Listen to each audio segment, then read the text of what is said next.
There's one problem with golden hour that no one talks about.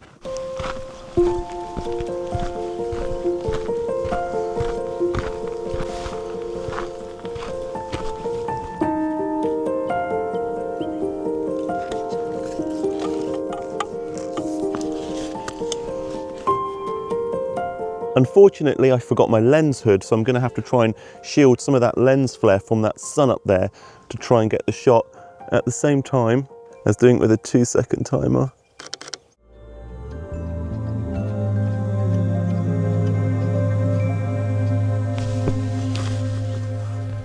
I had a pretty terrible night's sleep last night. For some reason, I woke up at 2 AM and I just couldn't get back to sleep for no reason. So at some point in the night, I turned off my 4:30 AM alarm, which means I missed the sunrise at this location.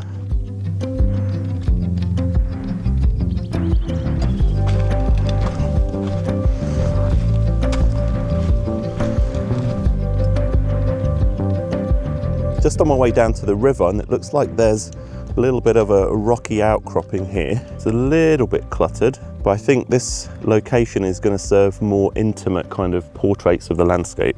And the absolute best thing about this morning, I've got this entire place to myself. Not a single other car in the car park, which is incredible.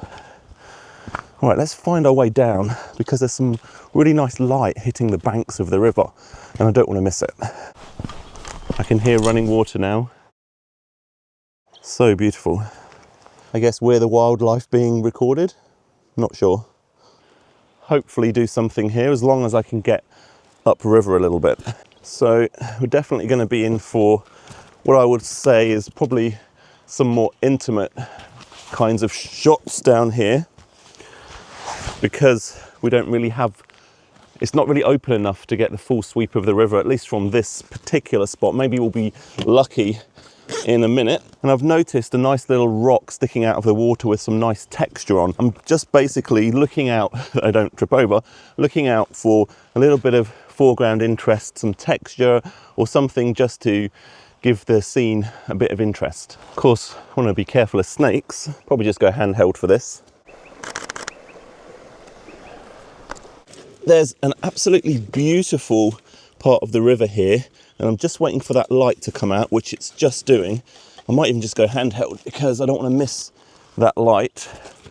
It's just a beautiful, beautiful spot and such a difference that light makes.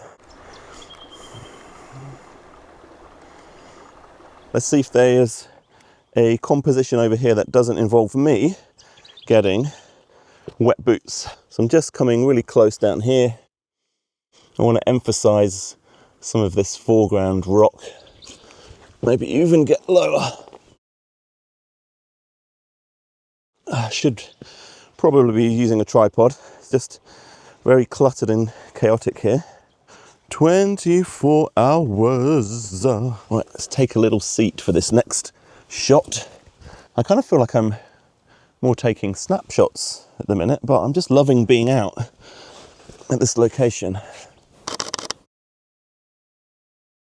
So what is this golden hour trap? Well, if I'd have fallen into this trap this morning, I never would have even come out here or gotten any of the images you've seen so far, and hopefully more images to come if I walk that way. The golden hour trap is that mindset of thinking that because you've missed the best of the light, there's no point going out at all and even trying to take any photos. And that's a big mistake for two reasons, really. The first reason is it limits your ability to get better at landscape photography because the more that you practice, the better that you get. And the second reason is it's more about mental health. It's because if you always are waiting for that perfect light, that perfect moment, making sure you don't turn your alarm off in the middle of the night because you had a bad night's sleep like I did, it means that you miss out on getting outside, getting some sunlight, getting out into nature, getting on a walk, some physical activity. I highly suggest that in the future, if you feel yourself thinking that way about, I've missed the best of the light, maybe just go out anyway. All right, I'm going to head up the river that way and see if we can get any more shots. It's getting pretty warm now, and I am wearing long black trousers. So I'm balanced rather precariously on a rock here, and I'm really not sure about this next image, so please let me know in the comments whether you think it's any good or not. So we've got a sweep of this river coming around and then down into the distance. And you can see that we're just trying to make the most out of this composition. Whoa, if I don't fall in the water. And on the front of the lens, I've got a circular polarizer just to try and cut through a little bit of the glare in that water so we can see the rocks underneath.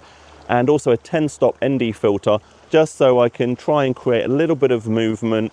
And we've got these little tiny bubbles kind of floating down the stream, and each one of those little white bubbles will hopefully make a little streak and give a little leading line through and into the scene. All right, here's what it looks like. Have you ever struggled with this golden hour problem? Let me know in the comments, and also comment which of these photos you like, if any, or which of them you didn't like for whatever reason.